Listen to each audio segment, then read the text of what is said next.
ever return from a vacation feeling, more exhausted than when you left? Oh, absolutely. The classic, I need a vacation for my vacation syndrome. It usually happens when we try to cram like way too much into just a few short days. Exactly. Well, welcome to the deep dive. Today, our mission is exploring 10 unmissable highlights in Kyoto, Japan, and we're going to keep the speaking pace nice and relaxed for you. Right, and we'll unpack some really beautiful travel vocabulary along the way. Definitely. Because looking at our sources, Kyoto is actually positioning itself as the 2026 capital of silent travel.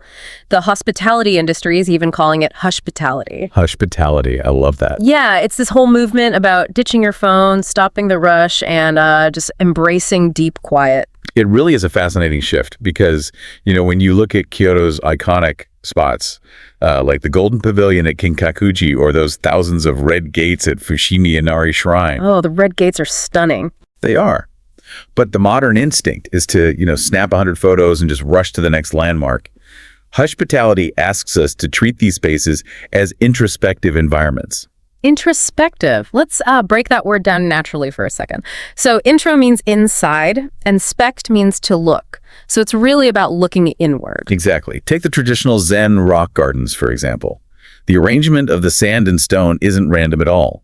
It uses forced perspective to actually slow your cognitive processing. Wait, really? So it's not just a pretty courtyard to look at? Not at all. You're actually using the physical space to alter your mental state. That makes a lot of sense. It's like instead of just trying to hit a mute button on the noisy outside world, it's more like letting a shaken snow globe finally settle on a table. I love that analogy. Yeah, because once that internal noise drops, you actually start noticing the environment around you. So slowing down internally is like the necessary first step. Right. Which naturally changes how you move through the city. When you're internally quiet, you step into a place like the Arashiyama Bamboo Grove and realize the bamboo stalks are physically absorbing and muffling the city sound. Oh, wow. I didn't know that. Yeah, the acoustics actually change. You become highly mindful of your senses. Mindful meaning using all your senses to be fully present. And that mindfulness extends to physical actions too, right? Absolutely. Like at Kiyomizu-dera Temple. Before you even enter the main grounds, you participate in the hand-washing ritual at the stone basin. Right, which isn't just about hygiene. The shock of the cold water on your skin serves as a physical trigger, to wash away the distractions of the outside world. Precisely. And that physical and mental presence brings us to how you interact with the culture itself, especially in historic areas like the Gion district. Right, where the geishas are. Yes, and there's a heavy emphasis there on respectful etiquette, or polite rules, like not treating the neighborhood like a theme park. Okay, I want to push back on that a bit, though. If I'm on vacation to relax, worrying about strict etiquette, like the expectation against chasing geishas down the street for a photo, doesn't that make the trip feel like taking a behavioral test? I mean, it can feel a little intimidating at first, but think about the mechanism behind those boundaries. They actually protect the authenticity of the experience for everyone. How so? Well, by respecting the local rhythm and pulling back your own ego, you stop being a disruptive outsider.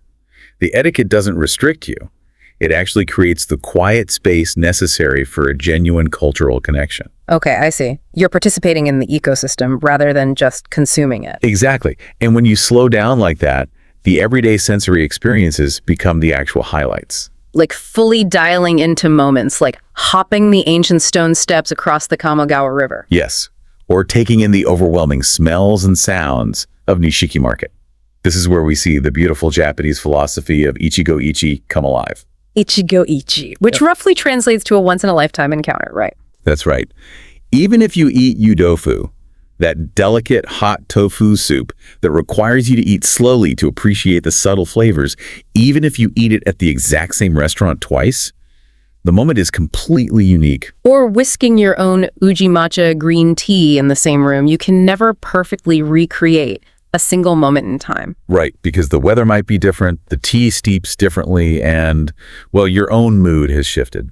It's the difference between listening to a polished studio recording and being at a live concert.